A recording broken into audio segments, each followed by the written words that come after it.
Assalamualaikum warahmatullahi wabarakatuh. Apa kabar sobat sekalian? Jumpa lagi di channel Rahmat ini. Kali ini kita akan membahas berita hangat dan masih hangat diperbincangkan, yaitu terkait ya pernyataan Adian Apitupulu soal Pilpres yang akan diikuti oleh dua calon ya. Dan ini tentu saja membuat ya koalisi Anies meradang ya. Dan tentu saja apa yang disampaikan oleh koalisi yang sudah mendeklarasikan yaitu PDIP berserta dengan partai pendukungnya ya, ini merupakan tantangan untuk koalisi Anies ya, apakah bisa mampu tetap solid hingga nanti pendaftaran ya, karena banyak sekali hal-hal yang menghalangi ya, bukan hanya eksternal tapi juga internal yang kalau tidak bisa solid ya, kemungkinan apa yang disampaikan oleh Adian ya bisa jadi kenyataan, yaitu Pilpres cuma dua calon saja ya. Ini sesuai yang dilansir oleh suara.com ya. Langsung saja kita baca dan kita ulas. Tanggapi pernyataan Adian soal Pilpres cuma dua calon Demokrat, bagian operasi politik all Jokowi's men. Suara.com, Deputi Bapilu DPP Partai Demokrat Kamhar Lakumani menanggapi pernyataan politikus PDIP Adian Apitupulu yang memprediksi Pilpres 2024 hanya diikuti dua calon, yaitu Ganjar Pranowo dan Prabowo Subianto. Sementara ia memprediksi Anies Baswedan yang kekinian dijagokan sebagai bakal capres oleh Nasdem, Demokrat, dan PKS lewat koalisi perubahan untuk persatuan, suaranya bakal tergerus ya.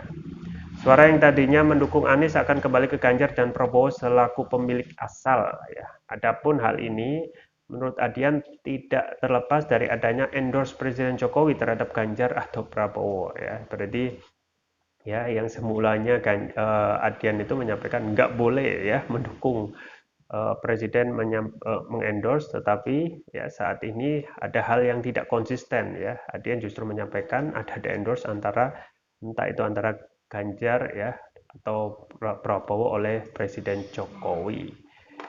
Kamhar memandang apa yang disampaikan Adian tersebut merupakan penggiringan opini ya. Pernyataan Bung Adian ini merupakan bentuk penggiringan opini yang menyesatkan, bukan hanya tak benar apa yang disampaikan, namun pernyataan ini juga secara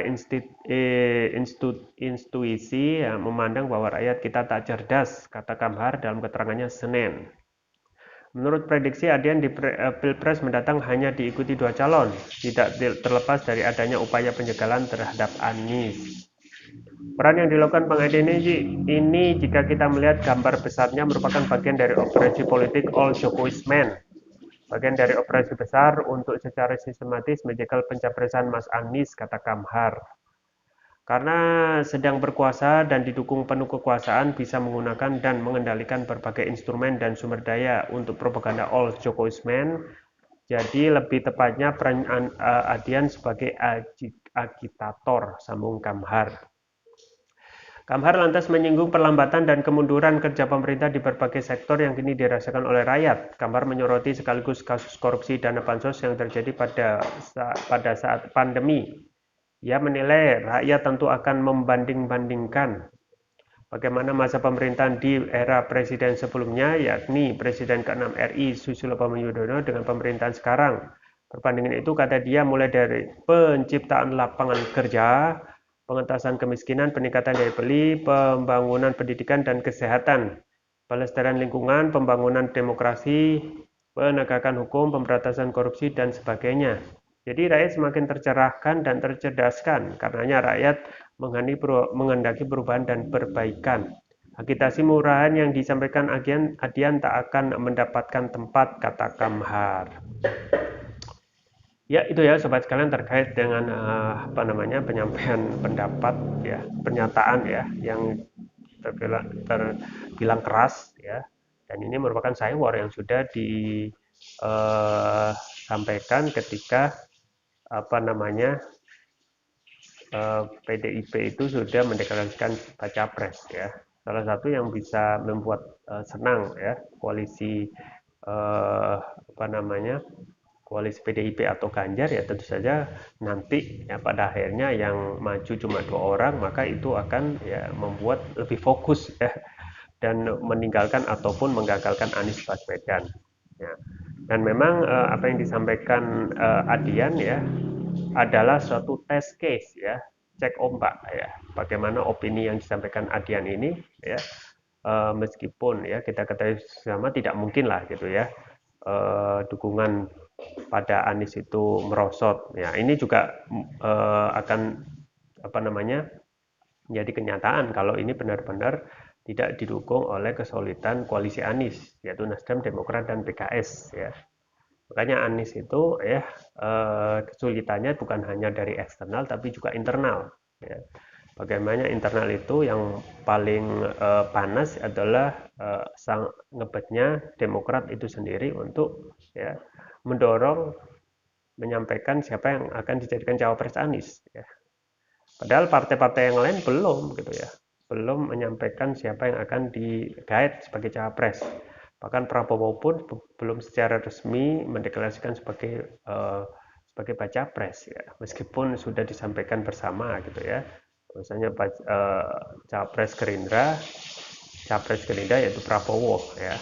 Tetapi who knows ketika PKB ya itu tidak sepakat atau tidak sesuai dengan apa yang keputusan Gerindra ya, misalnya tidak menjadikan Caimin ya cawapres ya, bisa jadi ya koalisi Gerindra itu bubar ya.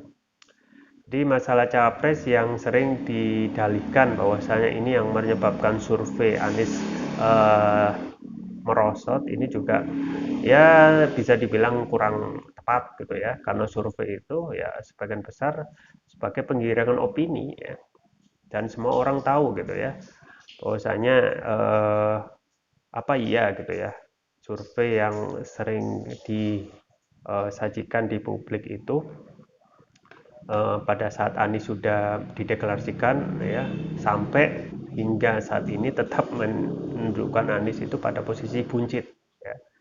Anies itu sudah setahun lebih ya, Oktober yang lalu, belum setahun ya, Oktober 2022 dideklarasikan dan sudah melakukan sosialisasi dan eh, apa namanya safari ke berbagai wilayah dan sambutannya luar biasa. Tetapi justru survei itu ya tetap menempatkan Anies pada posisi ketiga. Nah, justru yang belum bergerak yaitu Ganjar dan juga Prabowo ya gantian posisi satu dan posisi dua. Nah, ini kan apa namanya suatu hal yang tidak perlu diperdebatkan lagi karena semua orang sudah paham, apalagi apa namanya orang partai seperti Bapilunya Demokrat dan juga partai-partai yang lain ya. Termasuk juga pernah disampaikan ya, Caimin akhirnya menyampaikan bahwasanya survei itu bisa dipesan, dibeli gitu ya, yang sudah pernah diberitakan. Dan Cywar itu sudah berjalan gitu ya, harus kita akui sudah berjalan, itu yang sudah disampaikan tegas ya oleh Adian Apitupulu ya, bulldosernya untuk memenangkan apa namanya Ganjar ya. Tetapi yang wajib diingat, setiap koalisi itu mempunyai obstacle sendiri-sendiri ya.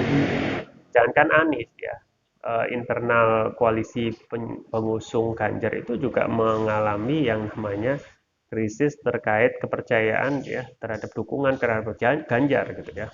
Ya. Baru-baru ini disampaikan bahwasanya dukungan ke Ganjar ya kurang lebih ya kurang bisa begitu mantap ya, karena hanya didukung oleh partai-partai kecil yaitu partai P3 ya, Perindo dan juga Hanura ya, yang itu ya, apa namanya Perindo dan Hanura pun tidak lolos parliamentary threshold gitu ya. Dan sekarang menyisakan antara PAN dan juga Golkar ya, yang merupakan sisa anggota koalisi apa namanya Indonesia Bersatu yang belum menentukan sikap ya. Nah, konon memang ada sedikit kegundahan dari ketua umumnya, ketua umum PDIP ya, yang menyampaikan dan ini disampaikan pada saat bulan Bung Karno di GBK, bahwasanya ada sedikit keraguan untuk dukungan kepada Ganjar ya. Ada juga analisis dukungan ke Ganjar itu bisa saja ditarik ya kalau tidak kunjung Ganjar itu mendapat ya dukungan ya dari partai-partai menengah dan besar semacam Golkar ya. Dan ini adalah PR ya, yang pasti akan membuat internal PDIP itu pusing tujuh keliling ya. Bagaimana kalau bisa untuk memenangkan ya, atau kalau bisa juga kontestasi ataupun Anies itu bisa gagal nyapres ya. Bayangkan kalau gagal nyapres dengan serangkaian ya serangan sewor yang dilakukan. Nah, kalau kita melihat Adian saat ini ya pastilah gitu ya, mempunyai track record yang sudah mumpuni untuk melakukan skywar kepada partai politik ya, termasuk juga ke koalisi Anies yang coba untuk diganggu ya, bahwasanya apa namanya, dukungan kepada koalisi perubahan itu pasti akan tergerus ya, tidak jelaskan tergerusnya itu seperti apa ya. Dan memang kalau kita melihat dinamika koalisi Anies pun ya sempat ngeri-ngeri sedap ya. Salah satu anggota partai yaitu Demokrat sudah mulai didekati oleh PDIP sendiri ya. Nah, ini justru ya menimbulkan pertanyaan tentang etika politik ya. Bagaimana posisi Demokrat dan juga PDIP ya, terlepas itu terkait masalah komunikasi yang sudah lama tidak dijalin sekitar 2 dekade ya, akibat panasnya hubungan antara para apa namanya punggawanya yaitu Megawati dan SBY. Tetapi tentu saja ya ini juga sangat riskan ketika koalisi Anies sudah mulai digoda ya.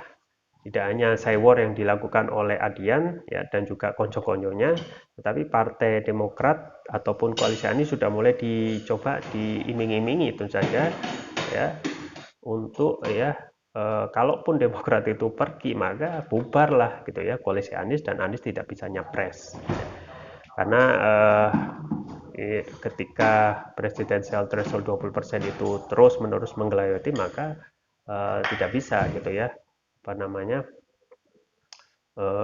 salah satu itu ya partai itu pasti akan terus diganggu, terutama Demokrat. Nah, sekarang terkait masalah dukungan ya, dukungan koalisi perubahan untuk persatuan yang suaranya bakal tergerus yaitu koalisi Anies ya. Ini tentu saja akan apa namanya, menyiratkan bahwasanya ini tantangan tersendiri bagi koalisi Anies ya. Akankah koalisi Anies yang terdiri dari Nasdem, Demokrat, dan PKS itu bisa bertahan ya sampai nanti pendaftaran baca pres di Oktober 2023 ya? Karena ngeri-ngeri sedap gitu ya, Demokrat sudah diganggu gitu ya dengan dalih untuk apa namanya sebagai ancang-ancang nanti ketika pemilu terjadi 2 putaran ya, di situ suara Demokrat sangat sangat menggiurkan ya.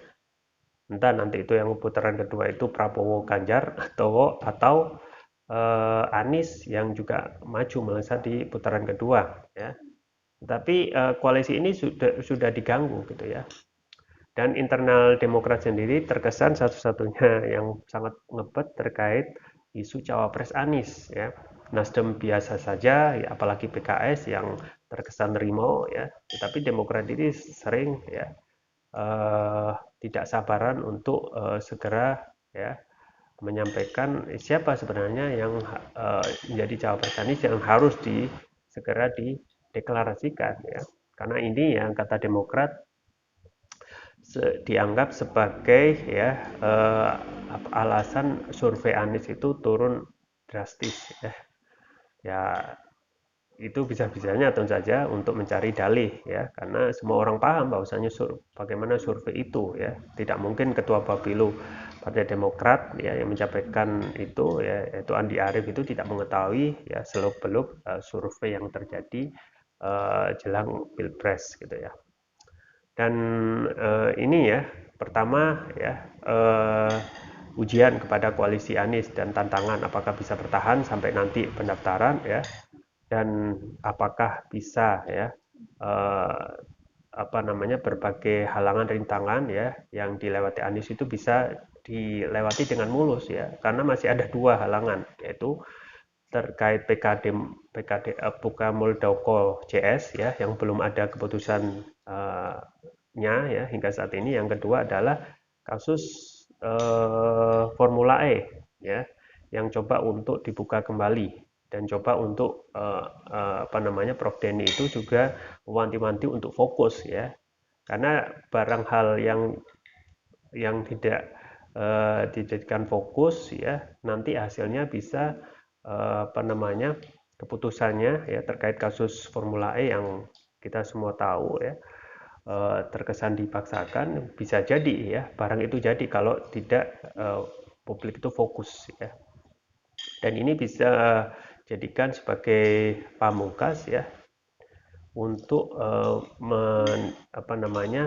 mendelegitimasi atau menjegal Anies ya, yang nantinya terkait skenario all president's man itu bisa terwujud ya, dengan menggagal Anies dengan berbagai macam cara, dengan mencari celah-celah termasuk kasus Formula E ya, dan hanya menyisakan Ganjar dan Prabowo untuk berkontestasi ya. Nah, ini menjadi tantangan bagi Demokrat, apakah bisa solid dan juga konsisten ya untuk sikap ketika tidak dijadikan cawapres Anies itu ya, dukungannya tetap 100% atau ya makin loyo ya. Ya, kita tunggu saja terkait dengan bagaimana koalisi Anies yang juga mulai digandu oleh berbagai macam sewor, termasuk dari Adian, dan kemungkinan akan terus bertubi-tubi dari lawan koalisi Anies. Itu saja yang bisa saya sampaikan, semoga bermanfaat. Jangan lupa like, share, dan subscribe. Sampai jumpa lagi. Wassalamualaikum warahmatullahi wabarakatuh.